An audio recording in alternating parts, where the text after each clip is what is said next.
So we need to talk about the Cleveland Cavaliers because right now they look very different for obvious reasons.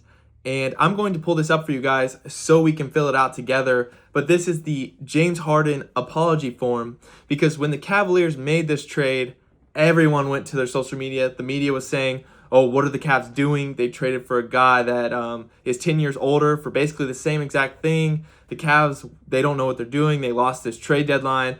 How's this spacing going to work out with Mitchell and Harden in the backcourt? Like, what are they doing? And I don't know about you guys, but the Cleveland Cavaliers so far look like a legitimate title contender since Harden has been there.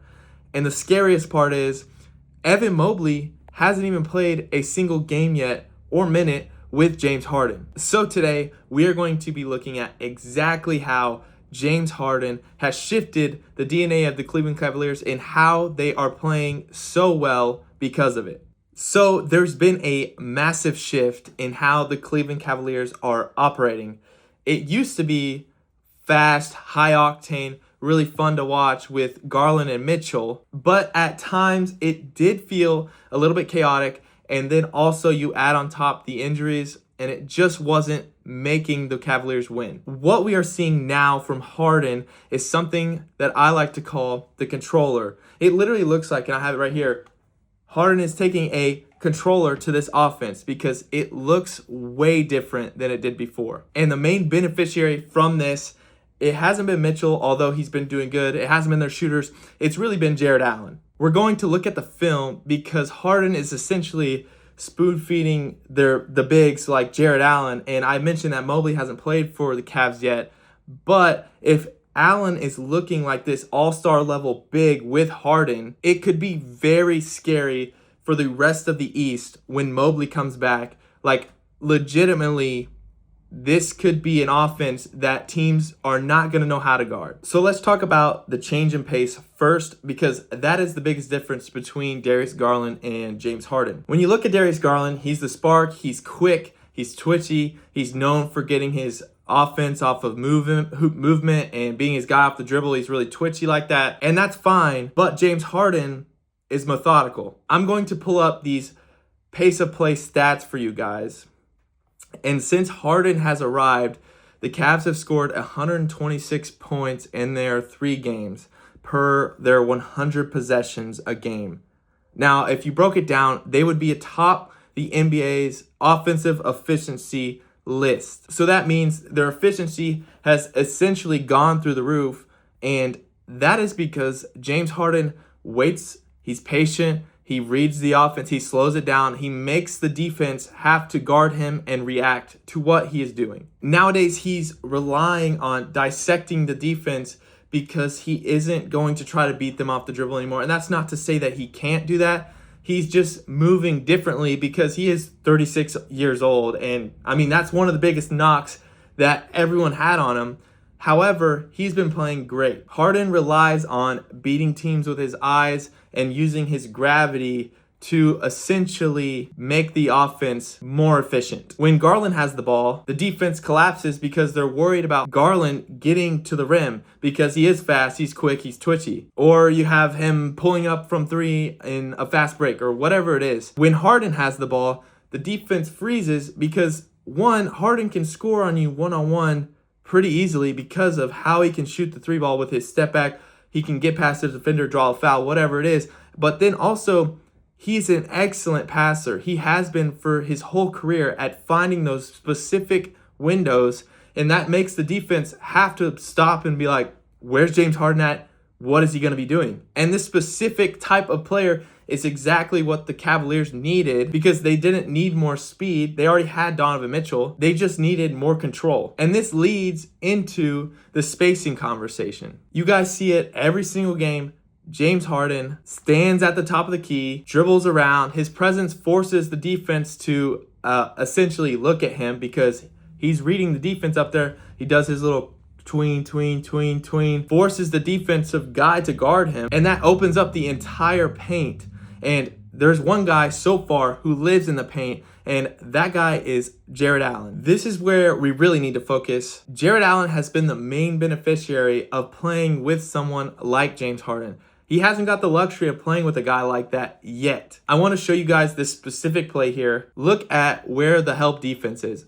Usually, the big man has to come help on the drive, right? But with Harden, the defender is stuck in no man's land. They can't commit fully to Harden because of the step back threat, but you can't drop too deep because Harden is one of the best pocket passers in NBA history, aside from maybe like Chris Paul or something.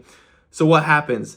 Jarrett Allen is feasting, and I mean he's getting layup after layup, dunk after dunk, and he barely has to dribble. We've seen Allen have great seasons before, but the quality of his looks have changed. I checked the numbers on this. Jarrett Allen's efficiency since James Harden has been on the team has seen a spike, and that's because the James Harden effect is real. He's not working harder, he's working smarter because Harden is doing the hard stuff for him. Essentially, you have Jarrett Allen sets a screen or does a pick and roll with Harden, and Harden's basically saying, all right, you do this, and I'm going to put the ball exactly where you need it. You're going to score 2 points. When you put it like that, who wouldn't want to play with Harden? I mean, if I was 7 foot tall, I would want someone to, hey, tell me, stand right there. I'm going to pass you the ball, and you're going to get the score. Look at this pass right here. I know it's not to Jarrett Allen, but Harden isn't even looking at the rim. He's manipulating the weak side defender with his eyes, freezing the tag, and then dropping it off to Jalen Tyson. That is an easy 2 points, and they're doing this 10, 15 times a game, especially with Jarrett Allen. It's hard for a defense because there's no complicated scheme to stop it. They're essentially executing at a very, very high level. Jarrett Allen is looking like a beast. We've already established that. But here's the part that should absolutely terrify at least the Eastern Conference. I don't know about the West because they have a lot of good teams. But the East should be scared because Evan Mobley hasn't played yet, like we've said many, many times. And I'm just trying to get you guys to realize how impactful Evan Mobley is going to be when he starts playing with James Harden. We are seeing what it looks like in their offense to have one guy who's elite at the pick and roll with Jarrett Allen and James Harden. Now imagine you have two guys that essentially can do the exact same thing, except Evan Mobley can shoot the mid-range and he is able to pass. So imagine this. You have two guys setting the pick and roll screens for James Harden. He comes off the screen. You have to guard Harden. And then guess what? Oh, I can dump it to Allen. Oh, if I dump it to Mobley, he can shoot or he can still pass it to Allen. Like, it's going to be hard to stop. When Evan Mobley comes back, teams can't just load up and play defense on Allen because they know that that pick and roll is coming. Harden's going to be able to kick it to Mobley now. Mobley is then playing 4-on-3 with a scrambling defense. And then Mobley, who has an IQ, is able to decide what he wants to do with the ball. This is where it gets scary because you have now essentially two 7-footers who are mobile, athletic, and smart. And you have a guy like Harden who's conducting all of this. He can run the pick and roll with Mobley while Allen lurks on the backside, or run it with Allen and Mobley is spacing or cutting. And then you got to think about, they have shooters and they have good wing play, but then they also have a guy named Donovan Mitchell.